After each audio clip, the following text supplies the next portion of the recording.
Today's case takes an unexpected turn when a housekeeper is caught with a scale and crystal meth. But what really shocks the courtroom is her open admission to using before her hearing, and the heated argument that follows. She goes back and forth with the judge over the amount she had and what was actually found. Will her defense hold up, or is she digging herself into a deeper hole? Stay tuned for the full courtroom showdown. All right, are we here for sentencing? I believe so, Judge. We had reset it for a couple weeks for sentencing only. I didn't know if that meant there would be a TAP evaluation or not, but apparently not. So, Well, on this case, it would be, I think both parties agreed to provide the court with a ICTC. oh, well, I guess that would be the state because I certainly don't have access to that. Yeah. Because I believe that the state is silent. Correct. If I'm not mistaken, Judge, your history is some misdemeanors.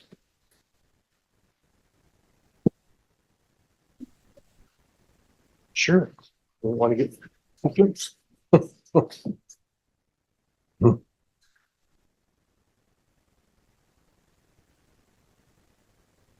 All right, court is calling 2024 CR 5145, State of Texas versus Missy Anna Torres. Could I have parties announced for the record for the state? Defense? Robert Behrens for Miss Torres. And are you Miss Torres? Yes. All right, you need to speak up so the court reporter can hear. All right, we're here for sentencing today. According to the plea bargain agreement, she pled no contest to count 2 of the indictment. She applied for deferred adjudication. The state is proceeding only on count 2 according to the plea bargain agreement. Punishment is to be assessed at 6 years in the prison, and the state is silent on the defendant's application. The court requested that the defendant's criminal history be provided to the court. There were no objections to the court receiving that from the state. Is that correct? Correct. And any objections to the court reviewing that? No, Judge, of course not.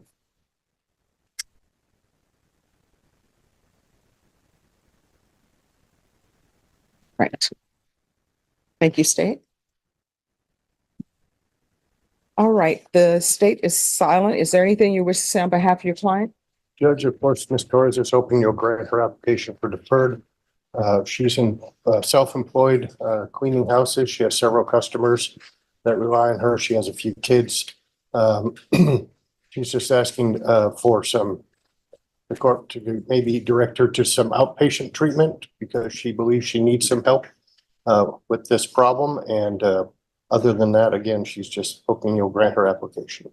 All right, you want to raise your right hand for me, please? Do you solemnly swear and affirm the testimony you give will be the truth and nothing but the truth, so help you God? Yes, Your Honor. All right, you can lower your hand, state your name for the record. Missy Torres, Missy Ann Torres. All right, so you're going to get drug tested today. What are the results going to be? They will come back positive. Positive for what? Methamphetamine. All right, so how often are you using meth? I only do it when I'm under stress, and I did it because I could get denied for adjudication, so I'm sorry, what? I could get denied the application, so I just do it when I'm under stress. So I know I have a problem, and I don't do it like around my children. I don't do it, every day. It's just, when I'm under stress and I was, really scared. So, and really under stress. So I don't do it when I go to work. I don't do it, every day, like I said. All right, so how many children do you have? I have 3. What are their ages? 11, 8, and 5. And where are they now? 2 of them are with their dad, and 1 is with my grandma. All right, with your grandmother, so their great grandmother? Yes, ma'am. All right. So, do you help take care of your children? Yes. How often? I see them every other weekend, and I don't pay child support, but I pay them, my exes, and I have my daughter. My daughter is with me.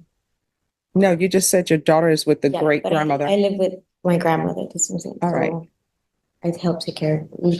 She helps me take care of her. Okay. So 1, I don't think it's appropriate for you to be cleaning houses Okay. because of the nature of this offense. And 2, I don't think it's appropriate for you right now to be taking care of your children.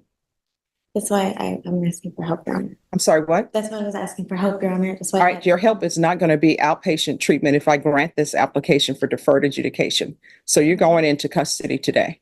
Okay. All right. So it's just a matter of what I'm going to do with you. I will tell you the court's issue, and if you want to address this, I know the state is proceeding on count 2 of possession, but she had a lot of drugs with her.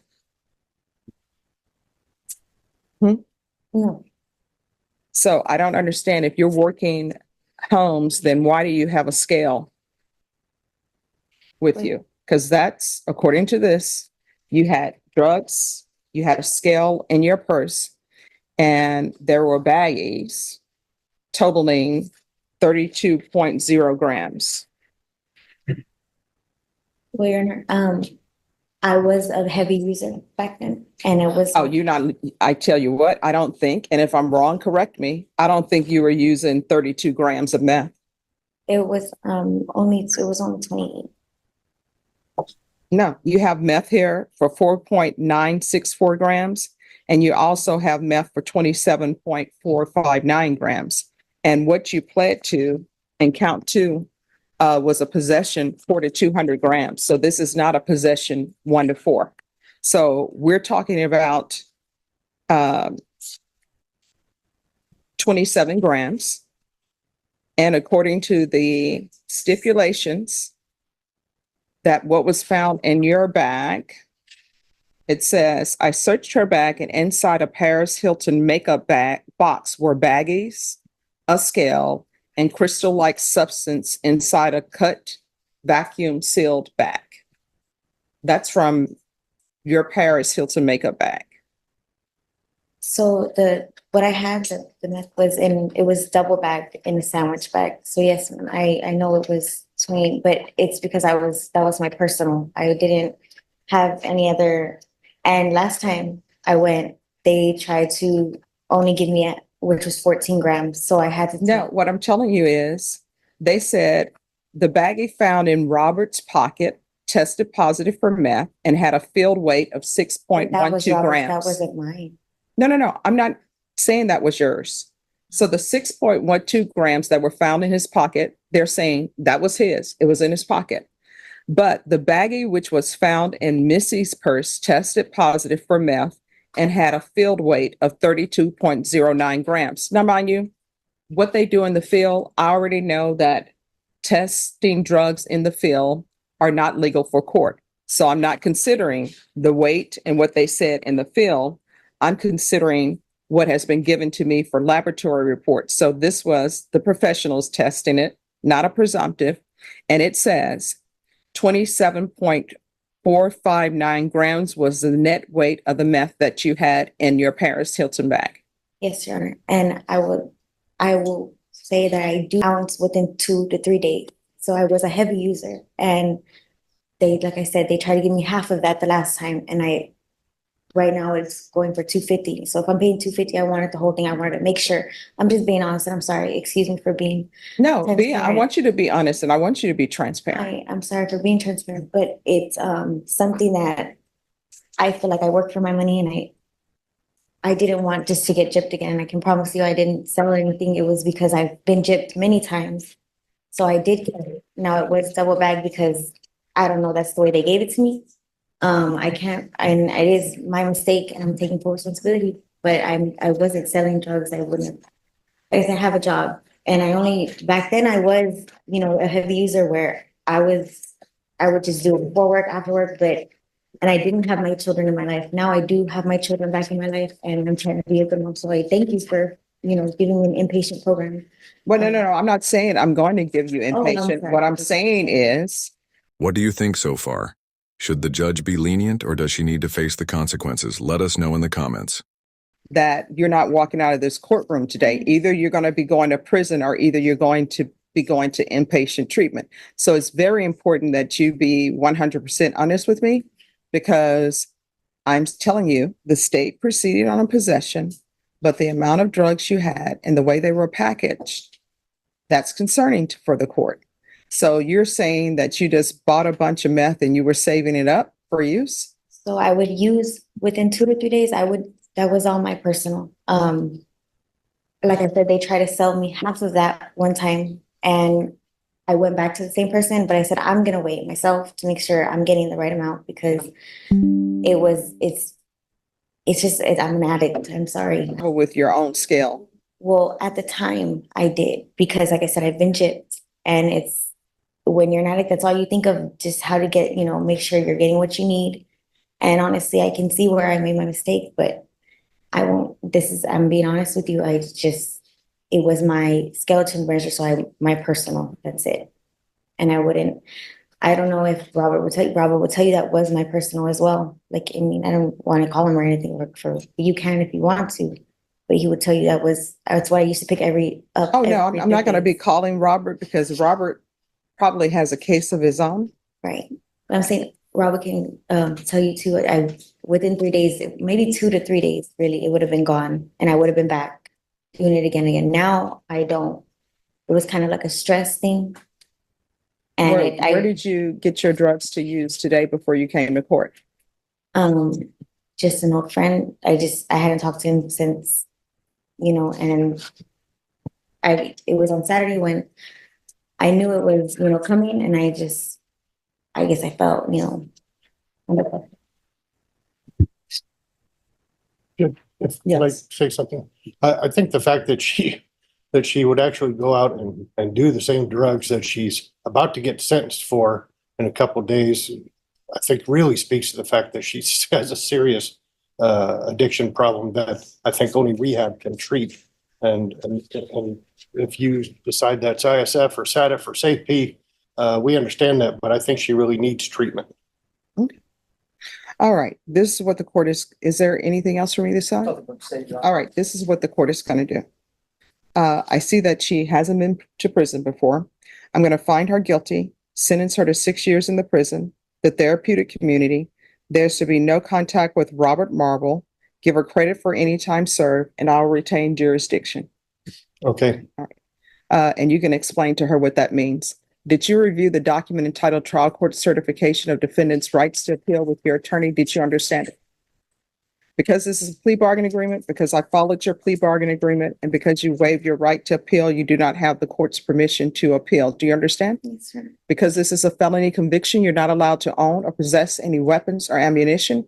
If you have a question over what a weapon or ammunition is, you need to speak to an attorney. Do you understand? Yes. All right, we can go off the record. I'll tell them. So here's the thing. When I say that I'm going to retain jurisdiction, what that means is they're going to take you to prison. If you're following the rules at the prison, if you're working on yourself, because they have programs at the prison, your attorney can file a motion. It's called shock probation. Back when I was growing up, they would have scared straight programs. So shock probation is sort of a scared straight program. So hopefully when you go to prison, you will clear your mind. Yes. The drug use or the addiction that you have, the craving that you have will be lifted. And if you are doing what you're supposed to do at the prison, if there are no bad reports at the prison, when your attorney comes back for a request for shock probation, I will strongly consider it. So while you're at the prison, you have 180 days. That's when he needs to bring it back before me before that time period. So you're going to do 6 months. And if you are doing well, if there are no write-ups against you, then the court will strongly consider giving you probation. You understand? Yes, ma'am. So, well, I mean, these are going to be choices that you make. It's going to be completely up to you whether or not I strongly consider giving you probation. Your attorney will explain it to you further, but any programs that they have at the prison, like the therapeutic community, to address your issue, you need to take it. I know they have parenting classes at the jail. I don't know how long the transfer will be, but you need to take advantage of that. When you see people come before me and they've gone to anger management class, they've done parenting classes, they've availed themselves of everything at the jail and everything at the prison, that is what you need to do. You need to immediately sign up for it. If for some reason there's overcrowding and they don't give it to you, It would be better for you to have signed up for it than to just throw up your hands and say, I'm not trying. Do you understand? And next time, if you have a case before any judge, don't use before coming to court. You understand? But I do appreciate your honesty, but you're going to have to get your life in order. Otherwise, children is going to be without their mom. You understand? All right. Good luck to you. You're welcome. Thank you. Wow, what a ride. We just watched a housekeeper show up to court after allegedly carrying a scale and crystal meth, only to admit she used right before walking in. And if that wasn't wild enough, she decided to argue with the judge about how much she actually had, like that was going to change the outcome. Spoiler alert, it didn't. What do you think? Was this a case of bad decisions, bad luck, or both? Drop your thoughts in the comments. And don't forget to like, subscribe, and hit that notification bell so you never miss another jaw-dropping courtroom moment. See you in the next one.